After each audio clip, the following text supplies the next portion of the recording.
ngerjain PR suruh lari keliling lapangan 5 kali, suruh bersihin kamar mandi, itu adalah hukuman. Harusnya kan kalau guru itu tidak mengerjakan PR, bagaimana Bu?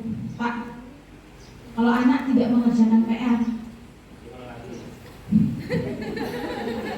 itu hukuman.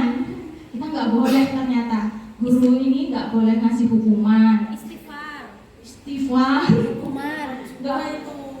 Penghargaan dan reward aja itu akan menjadikan motivasi pendek. Ya saat itu mereka semangat, besok semangat, tapi besoknya ke depannya udah nggak semangat lagi. Bu guru nggak ngasih saya bintang, bu guru nggak ngasih saya coklat, kayak gitu. Itu masih reward. Ternyata dampaknya juga reward itu tuh luar biasa ya. Motivasinya motivasi pendek, jangkanya jangka pendek, bukan jangka panjang. Kalau nggak ngerjain PR gimana Bu? Ya ngerjain PR, dikerjakan dulu. Ya, merangkum bisa. Itu kan lebih sesuai ya. Kalau tidak mengerjakan PR, berarti kan dia tidak melaksanakan tugasnya, dan bisa jadi dia tidak tahu tuh materinya apa yang sudah disampaikan kemarin. Biasanya kan ada PR itu karena guru sudah menyampaikan materi, baru ada PR. Kalau nggak ngerjain PR, kita kan nggak tahu ya anaknya itu sudah paham atau belum. Kalau sudah paham tapi tidak mau mengerjakan gimana? Tidak paham, tapi apa kan kira-kira sudah. Ya, selanjutnya akan dilanjutkan oleh Pak Masudi. Masih semangat Bapak Ibu? Sama semangatnya, apalagi pematerinya langsung kepala sekolah. Kalau nggak semangat, videonya nanti diulang-ulang ya. Dan perilaku manusia. Jadi yang bisa melanjut dari Bu Ena tadi ada faktor motivasi intrinsik dan ekstrinsik. Kalau yang intrinsik itu dari dalam Contohnya ketika Bapak Ibu ada anak sedih, dinasehati dikuatkan, itu intrinsik. Tapi kemudian yang ekstrinsik, misalnya anak suruh ngafal, dikasih iming-iming, nanti dapat bintang. Ternyata dalam teori pembelajaran terbaru itu masuk dalam ekstrinsik dan intrinsik. Ketika pelatihan itu saya sebenarnya pengen nanya, karena itu kebanyakan diterapkan di sekolah kita.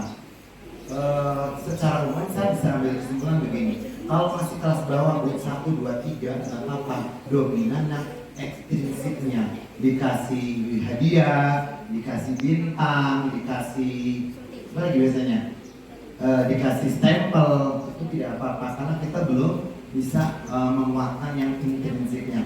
Tapi kalau sudah besar, itu kan sudah nggak dikasih enak, kira-kira bagaimana? Masih suka nggak kelas 4, 5, 6?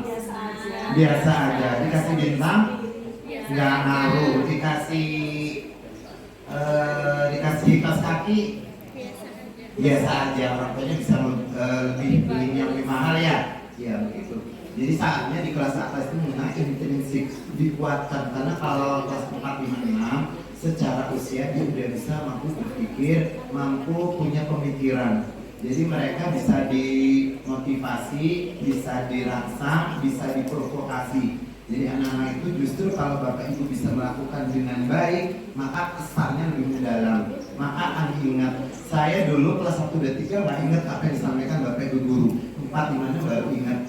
Saya pernah dijaga guru saya, pernah ingat. Saya dipuji sama guru saya, pernah ingat 4, 5, 6. Karena pemikirannya sudah mulai sempurna. Jadi itu bisa diberikan. Sekali lagi Bapak Ibu tidak harus mengubah, tapi secara umum intrinsik dinilai lebih efektif daripada ekstrinsik.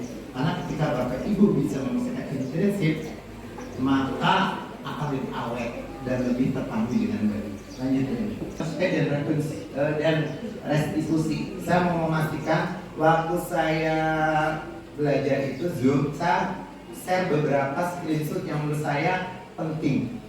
Sekolah kita ini sudah menerapkan namanya konsistensi. Bahkan saya itu pernah di apa dia kan saya bilang ke Pak Safrul saya bingung ya, anak itu tidak sholat hukumannya kenapa suruh ngulangin sholat? Sholat ini tidak tertib, hukuman tidak sholat. Kalau itu tidak kena hukuman, kena konsekuensinya apa? Ya suruh mengulangi. Beda kalau di sekolah-sekolah mungkin yang umum mereka akan kumpul, kalau di sekolah kita nggak boleh, dan itu sudah diterapkan di buku budaya. Jadi konsekuensi ini memang diterapkan. Makanya kalau masih ditemukan guru suruh lari di lapangan, itu berarti tidak mengikuti aturan sekolah, konsekuensi, karena itu hukuman. Nulis bismillah sampai 100 kali itu hukuman. Nanti ada ciri-cirinya. Salah satunya kalau yang sesar itu menyakiti tubuh, anaknya merasa ini. Kalau Bapak Ibu teliti baca pasti akan ketemu. Jadi bisa pastikan sekolah kita tidak memakai menggunakan sistem hukuman, tapi konsekuensi ya. Memungkinkan kayaknya saya pernah membantah, Pak kalau itu berbalik lagi. Ternyata kitanya kurang matang Bapak Ibu. Kalau kita sudah matang memberikan, insya Allah pengaruhnya akan lebih kuat ke anak-anak. Daripada itu anak-anak akan takut dan bisa menyerang ataupun ada dendam.